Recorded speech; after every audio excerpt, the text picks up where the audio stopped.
नमस्कार मित्रांनो, मी अर्जुन दागड तुमचं सगळ्यांचं पुन्हा एकदा स्वागत करतो.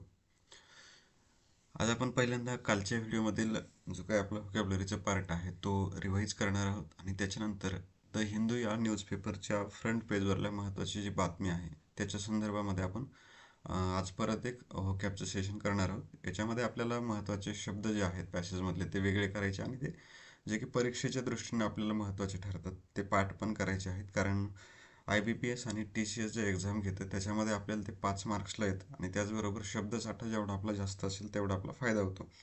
तर या ठिकाणी आता आपण कालचं रिव्हिजन करूया. काल आपण शब्द बघितलं होतं बघा, लेवल नावाचा.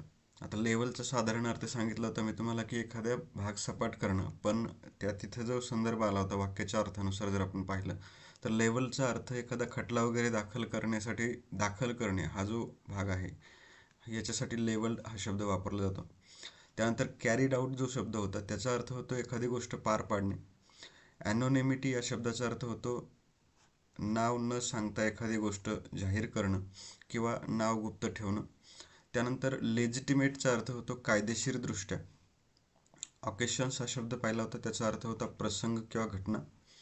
नंतर आपण इन्व्हेन्शन हा शब्द बघितला होता बघा, रशियाने युक्रेनवरती आक्रमण केलेलं आहे त्याला इन्व्हेन्शन असं म्हणतात किंवा आक्रमण म्हणजे इन्व्हेन्शन. त्यानंतर न्यूमेरस नावाचा शब्द आहे, त्याचा अर्थ होतो असंख्य, अगणित असंख्य न्यूमेरसचा अर्थ होतो.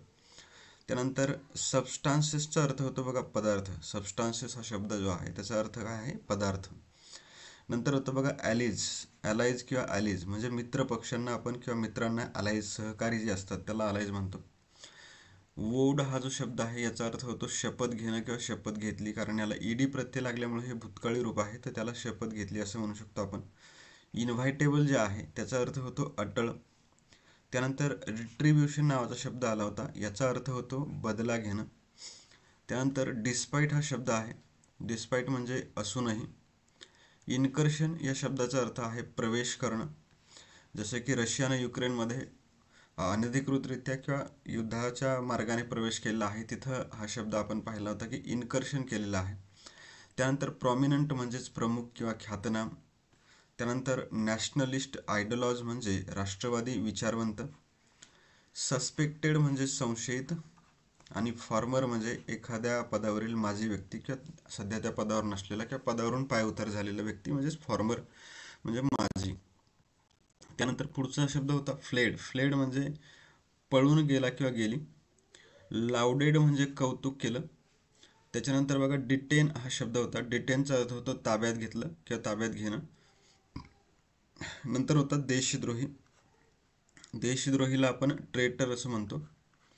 आणि फेट हा जो शब्द आहे याचा अर्थ आहे भाग्य किंवा दैव. तुमच्या दैवात जे काय असेल किंवा तुमच्या फेटमध्ये जे काय असेल ते त्यासाठी आपण हा शब्द यूज करतो. तर हे आपले कालचे शब्द होते आणि आता आज आपल्याला जी न्यूज कव्हर करायची आहे ती न्यूज आहे बघा, पार्लमेंटमध्ये अमित शहा यांनी डॉक्टर बाबासाहेब आंबेडकर यांच्याविषयी जे काही वक्तव्य केलेलं आहे त्याच्या संदर्भातली द हिंदूला आलेली ही न्यूज आहे. तर ही न्यूज आज आपण कव्हर करणार आहोत. तर हेडिंगमध्ये आपल्याला काय सांगण्यात आले बघा, parliament stalled over Shah's Ambedkar remarks. आता या ठिकाणी जर तुम्ही हेडिंगचा विचार केला तर इथं हा शब्द आलेला बघा, स्टॉल्ड ओव्हर किंवा स्टॉल्ड ओव्हर. स्टॉल्ड ओव्हरचा अर्थ काय होतो की कामकाज ठप्प होणं. याचा अर्थ काय होतो, कामकाज जे आहे ते ठप्प होणे. आणि इथं जे शहा यांच्या नावापुढे हे जे तुम्हाला दिसते ते ही आहे षष्टी विभक्ती. मराठी ग्रामरमध्ये आणि इंग्रजी ग्रामरमध्ये देखील षष्टी विभक्ती म्हणजे दोन्हीकडे ग्रामरचं स्ट्रक्चर सेम असतं, त्यामुळे इथं लक्षात ठेवा ही पॉझिटिव्ह केस आहे. षष्टी विभक्ती आपण त्याला म्हणतो. तर आंबेडकर रिमार्क, रिमार्कचा अर्थ काय होतो, टिप्पणी. रिमार्क या शब्दाचा अर्थ काय होतो तर टिप्पणी करणं.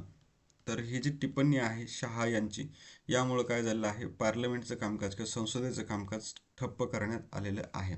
आता आपण खाली बघतोय की ते फोटो वगैरे दिसतोय, त्याच्या खाली पुन्हा काही माहिती आहे. तर खाली काय दिलेलं आहे, लाऊड प्रोटेस्ट म्हणजे काय तर जे काही विरोध केलेला आहे त्याच्या संदर्भामध्ये आपण हा भाग आहे. तर अपोजिशन CMP म्हणजे विरोधी पक्षामधले जे काही मेंबर ऑफ पार्लमेंट आहेत, होल्ड म्हणजे त्यांनी काय केलेलं आहे तर डेमॉन्स्ट्रेशन. डेमॉन्स्ट्रेशन म्हणजे एक प्रात्यक्षिक त्यांनी काय केलं आहे, त्या ठिकाणी केलेलं आहे, जिथे ते डॉक्टर बाबासाहेब आंबेडकर यांचे पोर्ट्रेट्स म्हणजे अशा प्रकारचे जे फोटोज असतात त्याला पोर्ट्रेट्स असं म्हटलं जातं. हे जे फोटोज आपण पाहतोय तर ते घेऊन त्यांनी काय केलेलं आहे, त्या ठिकाणी घोषणाबाजी वगैरे केलेली आहे. आता या ठिकाणी आपण थोडं पॅसेजमध्ये जाऊया किंवा आपल्या ह्याच्यामध्ये जाऊया चॅप्टरमध्ये. तर बघा, हिंदूची न्यूज आहे. पहिलं वापरलेलं आहे बोथ. बोथ आल्याच्या नंतर काय होतं, दोन्ही असं त्याचा अर्थ होतो. मग बोथमध्ये काय काय आहे, हाऊस ऑफ पार्लमेंट, संसदेचे दोनही सभागृह fail to function on Wednesday, म्हणजेच त्यांचं काम जे आहे ते करण्यास अक्षम ठरलेले आहेत किंवा काम होऊ शकलेलं नाही. दोन्ही सदनाचं काम जे आहे ते फेल झालेलं आहे. फंक्शन म्हणजे काय, तर कार्य जे आहे त्याचं जे कार्य आहे ते बंद पडलेलं आहे. कशामुळं, च्या दरम्यान, ॲमिड या शब्दाचा अर्थ काय होतो, च्या दरम्यान, prostate by the opposition over remarks made by union home minister Amit Shah on doctor Babasaheb Ambedkar. तर त्यांनी काय सांगितलं की संसदेचे दोन्ही सभागृह त्याचं कार्य करण्यास अक्षम ठरले, कारण किंवा च्या दरम्यान ज्यावेळेस अमित शहा यांनी डॉक्टर बाबासाहेब आंबेडकर यांच्यावरचं जे काही टिप्पणी केलेली आहे तर त्याच्या विरुद्ध जे काही प्रोटेस्ट संसदेमध्ये झालेलं आहे, त्यामुळे संसदेच्या दोनही सभागृहाचं कामकाज जे आहे ते ठप्प झालं होतं. मग या ठिकाणी ॲमिड एक शब्द आलेला आहे, त्याचा अर्थ होतो दरम्यान किंवा च्या दरम्यान. रिमार्क्स या शब्दाचा अर्थ आपण पाहतोय टिप्पणी करणं किंवा एखाद्या मुद्द्यावरती बोलणं, त्याला रिमार्क असं म्हणतात. आणि हे कोण, मेड बाय म्हणजे च्याद्वारे. कोणाच्या द्वारे, तर युनियन होम मिनिस्टर म्हणजे केंद्रीय गृहमंत्री अमित शहा. आणि कोणाबद्दल बोलले तर ते ऑन डॉक्टर बाबासाहेब आंबेडकर. ऑनचा वापर पहा या ठिकाणी कसा केलेला आहे की बाबासाहेब आंबेडकरांवरती बोलले म्हणजे ऑन. आपण आंबेडकरांवर वर ह्या जो आपण शब्द या वापरतो तर त्याच्यासाठी ऑनचा वापर होतो. इथे सुद्धा त्या ऑनचा वापर आपल्याला समोर पाहायला मिळतो. मराठीमध्ये आपण शेवटी करतो शब्दाचा वापर. इन द राज्यसभा, मग कोणत्या ठिकाणी बोलले, तर राज्यसभेमध्ये बोललेले आहेत. आता इथं सुद्धा आर्टिकलचा वापर झालेला आहे, हे तुम्हाला लक्षात ठेवायचं, तो निश्चित घटक आहे. त्यानंतर बघा डे, हा पण आर्टिकलच आहे आणि तो कसा आहे, तर एक दिवसापूर्वी, डे अर्लियर असा त्याचा अर्थ आहे. त्यानंतर बघा, parliamentary affairs minister Kiren Rijiju sed, मग पार्लमेंटरी संसदीय कामकाज मंत्री जे आहेत किरण रिजिजू, ते काय म्हणाले, द अपोजिशन वॉज मिसलिडिंग. मग काय किरण रिजिजू काय म्हटले की विरोधक जे आहेत ते काय करतायत, दिशाभूल करत आहेत. म्हणजेच दिशाभूल करत होते, आहेत नाही, इथे वाज आहे त्यामुळे दिशाभूल करत होते. The country by selectively quoting mister Shah's comment. विरोधक हे काय करतायत, देशाची दिशाभूल करतायत अमित शहा यांच्या वक्तव्याचा गैर अर्थ लावून, असं कोण म्हटलेलं आहे, तर किरण रिजिजू म्हटलेले आहेत.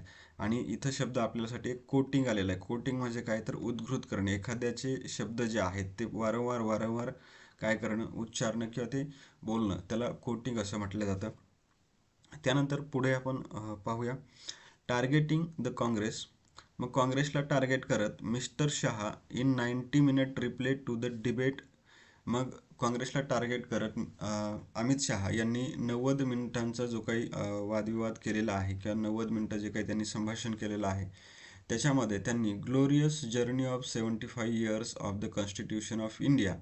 मग इथं काय आहे, जे काही 75 वर्ष भारताच्या स्वातंत्र्याला मिळून झालेले आहेत आणि त्याच्यामध्ये जे राज्यघटनेची यात्रा आहे किंवा राज्यघटनेचा जो काही 75 वर्षांचा प्रवास आहे, हा जो चर्चेचा मुद्दा आहे त्याच्यावरती अमित शहा यांनी 90 मिनिटांचं भाषण दिलं. आणि त्यामध्ये ते काय म्हणाले, आता sed it had become a fashion for the party. ते काय म्हटले की आता एक प्रत्येक पार्टीची एक फॅशन झालेली आहे. काय फॅशन झालेली आहे, टू चॅन्ट म्हणजे काय, तर जप करणे. एखाद्या नावाचा वारंवार उच्चार करत राहणं, चॅन्ट म्हणजे जप करणे.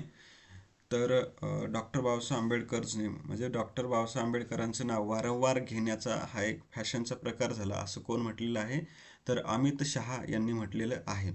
त्यानंतर बघा, it has become a fashion to say Ambedkar Ambedkar Ambedkar Ambedkar Ambedkar Ambedkar, असं वक्तव्य जे आहे ते अमित शहा यांनी केलेलं आहे. If they had taken God's name so many times they would have got a place in heaven, Mr Shah had said on Tuesday.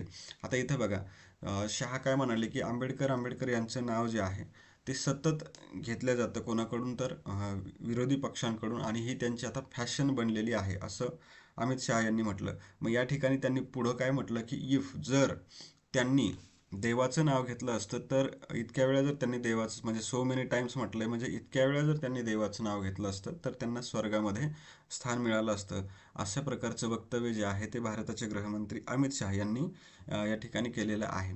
आता प्लेस इन हेवन, आता इथं काय हेवन हा शब्द आपल्यासाठी आलेला आहे. हेवनचा अर्थ काय होतो तर स्वर्ग असा या शब्दाचा अर्थ होतो.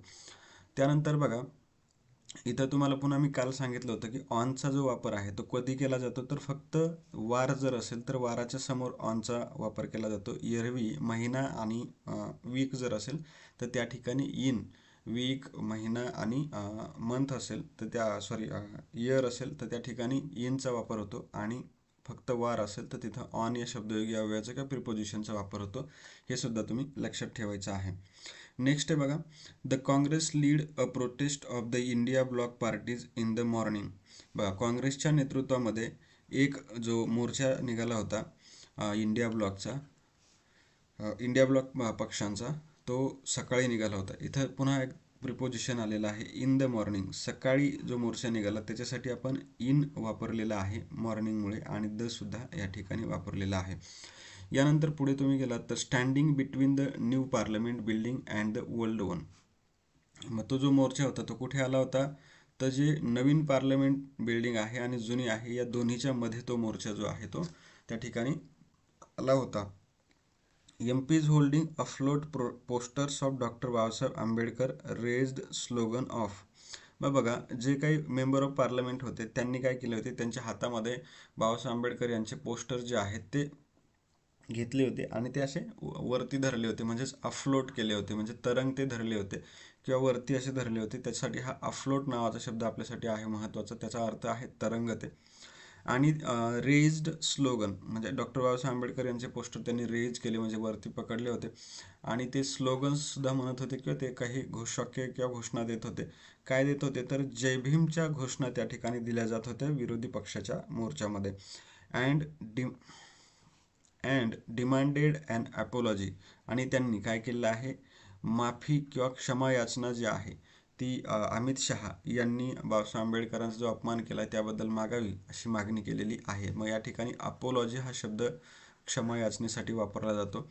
तर mister Shah for insulting the architect of the constitution, म्हणजेच अमित शहा जे आहेत त्यांनी राज्यघटनेचे जे शिल्पकार आहेत, आर्किटेक्ट म्हणजे काय तर शिल्पकार किंवा राज्यघटनेचे architect, the architect of constitution म्हणजे राज्यघटनेचे जे शिल्पकार आहेत डॉक्टर बाबासाहेब आंबेडकर यांचा अपमान केल्याबद्दल माफी मागावी अशी त्या मोर्चामधून काय करण्यात आली, घोषणा करण्यात आली किंवा मागणी करण्यात आलेली आहे.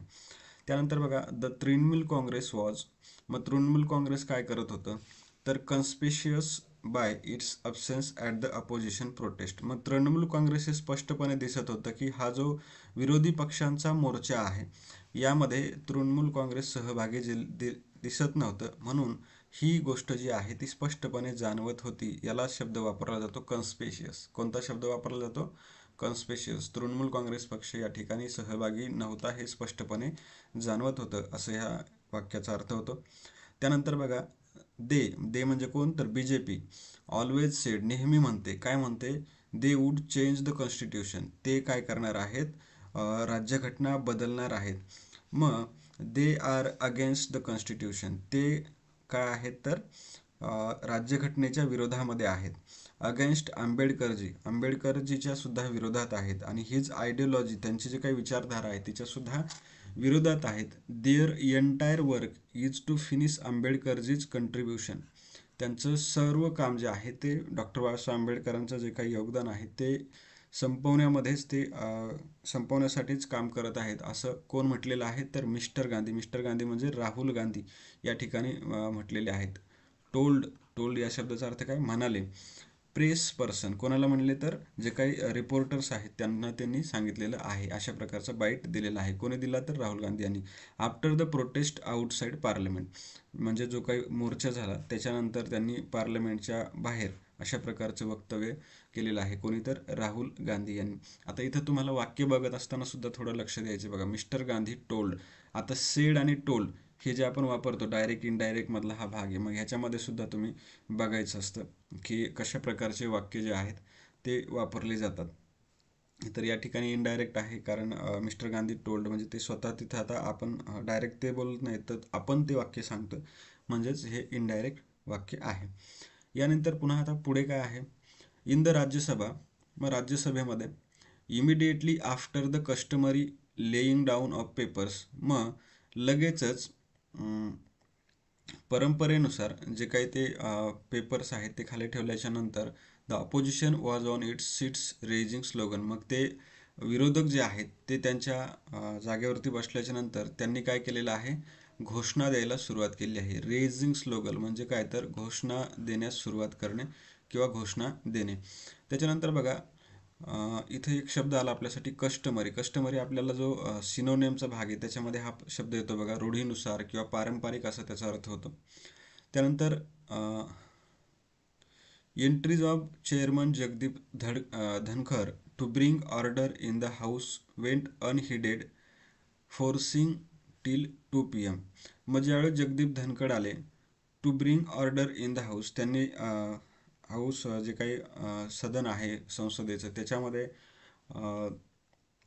आदेश आणला, काय आणला, की हे जे लोक ऐकून न ऐकल्यासारखं करत आहेत त्या गोष्टीमुळं त्यांनी काय केलं आहे, काही काळापुरतं स्थगन जे आहे, तो सदन जे आहे ते काय केलं आहे, स्थगित केलेलं आहे. मग या ठिकाणी बघा दोन शब्द आपल्यासाठी आहेत, अनहिडेड, ऐकून न ऐकल्यासारखं केलं त्यांनी, कोणी केलं तर जगदीप धनखड यांनी, आणि त्याच्यानंतर त्यांनी काय केलेलं आहे, तर जे काही सदन आहे ते स्थगित केलेलं आहे. तर अशा प्रकारे आपल्याला इथे सुद्धा दोन शब्द आहेत, अनहिडेड आणि ॲडजर्नमेंट. ॲडजर्नमेंट म्हणजे स्थगित करणं, एखादी प्रक्रिया स्थगित करणं त्याला ॲडजर्नमेंट म्हणतात, किंवा संसदेचं ज्यावेळेस सदन स्थगित केलं जातं काही कालावधीसाठी त्याला सुद्धा ॲडजर्नमेंट म्हणतात. आणि अनहिडेड या शब्दाचा अर्थ आहे ऐकून न ऐकल्यासारखं करणं. ज्यावेळेस जगदीप धनखड संसदेमध्ये आले त्यावेळेस त्यांनी ह्या ज्या घोषणा आहेत त्या ऐकून न ऐकल्यासारख्या केल्या, आणि त्याच्यानंतर त्यांनी 2 वाजेपर्यंत सदन जे आहे ते स्थगित केलं, असा याचा अर्थ आहे. त्यानंतर बघा, व्हेन द हाऊस रिअसेंबलेड, ज्यावेळेस जे का हे सदन आहे संसदेचं ते पुन्हा एकदा भरवण्यात आलं, रिअसेंबलेड म्हणजे परत एकदा भरवण्यात आलं, त्यावेळेस मिस्टर रिजिजू जे आहेत ते उठले. त्याला शब्द आहे रोज, राईज, रोज.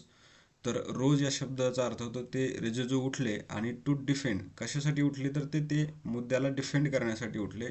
कोणाच्या तर जे काही अमित शहा आहेत त्यांच्या, आणि त्यांनी आरोप केला, accuse the Congress of misleading the country. त्यांनी सांगितलं की काँग्रेस हे जे आहे ते देशाची दिशाभूल करत आहे. कोण म्हटलं, Kiran Rijiju. At this leader of the opposition Mallikarjun Kharge repeated mister Shah's. मग याच्यानंतर जे काही विरोधी पक्षनेते मल्लिकार्जुन खरगे आहेत त्यांनी काय केलेलं आहे, तर शहा यांचं जे वक्तव्य आहे ते पुन्हा एकदा रिपीट सांगितलेलं आहे की शहा काय म्हटले. अँड सेड, आणि ते म्हणाले की it only show the ministers disrespect towards the architect of constitution. ते म्हणाले की हे फक्त दाखवतं की जे काही आपले देशाचे मंत्री आहेत अमित शहा गृहमंत्री, त्यांचं वाक्य हे फक्त राज्यघटनेच्या शिल्पकारांचा अवमानच दाखवतं असं त्यांनी म्हटलेलं आहे.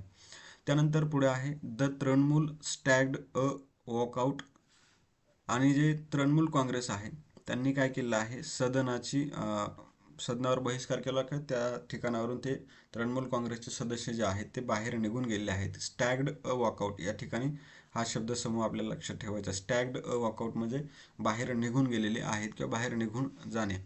द पार्टीज राज्यसभा लीडर, मग पार्टीचे जे काही राज्यसभा लीडर आहेत Derek O'Brien submitted a privilege. मग पार्टीचे जे राज्यसभा मेंबर आहेत डेरेक ओब्रायन यांनी काय केलं आहे, एक विशेष अधिकार नोटीस जी आहे ती त्या ठिकाणी अमित शहा यांच्या विरुद्ध सबमिट केलेली आहे. प्रिव्हिलेज या शब्दाचा अर्थ विशेष अधिकार होतो. हा शब्द आपल्याला समानार्थीमध्ये बऱ्याचदा विचारला जातो. नोटिस अगेन्स्ट म्हणजे च्या विरोधात, कोणाच्या विरोधात, अमित शहा यांच्या विरोधामध्ये. त्यानंतर बघा लीडर ऑफ द हाऊस, मग सदनाचे जे काही नेते आहेत JP नड्डा यांनी काय केलं, ॲलेज म्हणजे आरोप केला. It was the Congress that had disrespected doctor Babasaheb Ambedkar during his life time. ते म्हणाले की जे काँग्रेस आहे त्यांनी त्यांच्या लाईफ टाईममध्ये डॉक्टर बाबासाहेब आंबेडकरांचा अपमान केलेला आहे किंवा केला होता, असं कोण म्हटलेलं आहे, JP नड्डा यांनी काँग्रेसवरती आरोप केला. ॲलेज्ड म्हणजे आरोप करणं, हे लक्षात ठेवायचे तुम्हाला. This lead to an uproar as Mr Kharge again rose to counter Mr Nadda. मग यामुळं काय झालेलं आहे की जे मिस्टर खरगे आहे, जे काही खडगे आहेत, ते काय झाले या वाक्यामुळे खडबडून उठले आणि एकच कोलाहल म्हणजे एकच त्या ठिकाणी गोंधळ उडाला सभागृहामध्ये, किंवा गोंधळ म्हणण्यापेक्षा जो आवाज आहे तो चलबिचल त्या ठिकाणी झालेली आहे, कोलाहल त्या ठिकाणी झाले. त्याला अप्रोर हा शब्द वापरलेला आहे, कारण नड्डा यांच्या या विधानावर नक्कीच काँग्रेसकडून मोठ्या प्रमाणात विरोध झाला असणार. आणि मग मिस्टर खरगे जे आहे ते पुन्हा एकदा उठले. रोज म्हणजे काय तर उठले. कशासाठी उठले तर नड्डा यांना विरोध करण्यासाठी ते उठले. आणि विथ मेंबर्स, बघा विथ मेंबर्स म्हणजे त्यांचे जे काही सदस्य आहेत त्यांच्यासोबत, of both the treasury benches, मग ते काही बेंच जे आहेत त्या ठिकाणचे, and the opposition raising slogans against each other. मग त्यांनी एकमेकांच्या विरुद्ध परत पुन्हा घोषणाबाजी सुरू केलेली आहे. त्यानंतर मिस्टर धनखड ॲडजन, पुन्हा एकदा मिस्टर धनखड यांनी काय केलेलं आहे, सभागृह स्थगित केलेलं आहे. कशासाठी तर पूर्ण दिवसभरासाठी, फॉर द डे. आता इथं बघा फॉरचा वापर झालेला आहे आणि समोर काय आहे, कालावधी दिलेला आहे. तर फॉर, सिन्स आणि फ्रॉमचा जो वापर केला जातो त्याच्यापैकी फॉरचा इथं वापर आहे. तर हे सुद्धा तुम्ही बघायचं आहे. याच्यामुळे तुमची इंग्रजी जी आहे ती चांगल्या प्रकारे होईल. तर असं तुम्ही प्रत्येक याच्यावरती लक्ष द्यायचं. आता इच ऑदरचा वापरही तिथं तुम्हाला लक्षात आला पाहिजे. एकमेकांच्या विरुद्ध जे काही त्यांनी अगेन्स्ट इच ऑदर दिलेलं आहे, म्हणजे एकमेकांच्या विरुद्ध घोषणा दिलेल्या आहेत. त्याच्यानंतर बघा द लोकसभा वॉज ॲडजर्न. मग लोकसभा ॲडजर्न म्हणजे स्थगित करण्यात आली होती. कधीपर्यंत? 2 वाजेपर्यंत. Within minutes of its convening amid loud protest from opposition MPs. मग 2च्या नंतर काही मिनिटांमध्ये ज्यावेळेस लोकसभा पुन्हा एकदा परत एकदा भरवण्यात आली, म्हणजेच कन्व्हेनिंग किंवा आयोजित करण्यात आली, किंवा तिचं सभागृह जे आहे ते त्यांची काय आपण काय म्हणतो अधिवेशन जे सुरू करण्यात आलं च्या दरम्यान, मग त्याच्यामध्ये ॲमिड म्हणजे च्या दरम्यान, लाऊड प्रोटेस्ट म्हणजे जोराचा पुन्हा एकदा घोषणा ज्या आहेत त्या ठिकाणी सुरू झाल्या, किंवा विरोध त्या ठिकाणी सुरू झालेला आहे. आणि स्पीकर ओम बिर्ला जे आहेत, speaker Om Birla's effort to run the question hour did not yield result. मग ओम बिर्ला यांनी प्रयत्न केले. कशाचे प्रयत्न केले तर क्वेश्चन आवर जो आहे, किंवा शून्य काळ, प्रश्न काळ जो आहे, प्रश्नांचा जो तास आहे तो चालू ठेवण्याचा प्रयत्न स्पीकर लोकसभेचे जे काही अध्यक्ष आहेत ओम बिर्ला यांच्याकडनं झाला, पण त्याच्यामधून काहीही साध्य झालं नाही. यील्ड या शब्दाचा अर्थ होतो काहीतरी साध्य होणं किंवा फलनिष्पत्ती होणं. तर इथं आपल्याला यील्ड शब्दसुद्धा महत्त्वाचा आहे. त्यानंतर व्हेन द हाऊस रिकन्व्हेनेड, ज्यावेळेस सभागृह जे आहे ते पुन्हा एकदा बोलवण्यात आलं, सिमिलर सीन्स वेअर विटनेस्ड, पुन्हा पुन्हा तेच सीन जे आहेत किंवा पुन्हा पुन्हा तीच परिस्थिती त्या ठिकाणी पाहायला मिळाली. फोर्सिंग BJP MP, मग BJPचे मेंबर ऑफ पार्लमेंट जे आहेत PC Mohan to adjourn the house for the day. मग त्याच्यानंतर BJPचे PC मोहन यांनी हे जे सदन आहे ते दिवसभरासाठी स्थगित करावं यासाठी त्यांनी काय केलं आहे, मत व्यक्त केलं होतं. आणि मग त्यांच्यानुसार ते पुढे काय झालं, सभापतींनी आणि अध्यक्षांनी दोघांनी ते सदन जे आहे लोकसभा आणि राज्यसभा हे सगळे त्या ठिकाणी स्थगित केलेले आहेत. अशा प्रकारचा हा आपला आजचा महत्त्वाचा भाग होता. आता या ठिकाणी याच्यामध्ये आपण जे जे काही होकॅब पाहिलेलं आहे ते पुन्हा एकदा आपण पाहूया की कोणकोणते शब्द आपल्याला इथं नवीन आले. तर या ठिकाणी बघा स्टॉल्ड शब्द आपण सुरुवातीला पाहिला होता. स्टॉल्डचा अर्थ होतो कामकाज ठप्प होणं. ॲमिड म्हणजे दरम्यान. त्याच्यानंतर रिमार्क्स हा शब्द आपण बऱ्याचदा याच्यामध्ये वापरला, तो आहे टिप्पणी, त्याचा अर्थ आहे. कोटिंग म्हणजे काय तर एखाद्याचं वाक्य उद्धृत करणं, परत परत बोलणं. त्याच्यानंतर चॅन्ट म्हणजे काय तर एखाद्याच्या नावाचा जप करणं. चॅन्टचा अर्थ सरासरी तर मंत्र वगैरे म्हटणं किंवा जप करणं, परत परत तेच वाक्य बोलणं, शब्द बोलणं, त्यासाठी वापरला जातो. त्यानंतर हेवन आहे. हेवनचा अर्थ स्वर्ग होतो.